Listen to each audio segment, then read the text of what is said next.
the long-term threat to British interests was that a Germany that won the First World War, and it came close. We will never know how close. It came close to winning in this summer of 1914. If Germany had won, if France had sued for peace, Russia would probably have sued for peace. What Britain would have had to deal with was a Germany which now saw itself in a position to challenge the British, eventually to take over their empire. They were already cutting into British trade. Britain would have been isolated. Where would its friends have been? The United States was remaining aloof from this conflict, and so it would have been an isolated Britain, a weakened Britain, and a Britain in the end which would have had the choice of fighting Germany later from a disadvantageous position or coming to terms with it. I know that you've also argued that quite apart from whatever interest Britain had, there's a moral case why Britain should have fought the First World War. The reason that Britain came into the war ostensibly was to protect the neutrality of Belgium, which it had guaranteed to defend.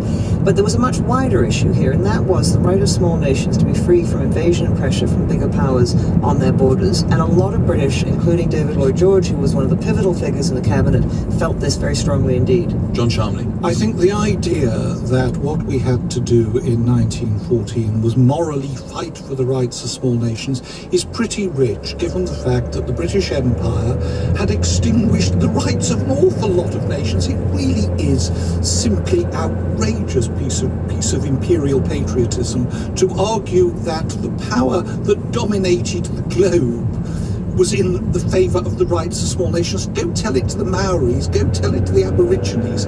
I think it's simply morally outrageous.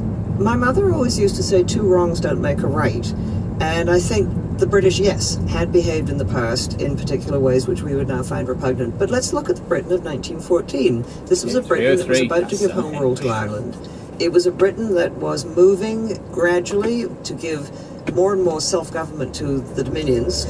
So yeah, Britain was changing. It had done repugnant things in the past, but that didn't mean that in 1914 it had no right or no obligation to behave in a different way. We like to think human beings can change.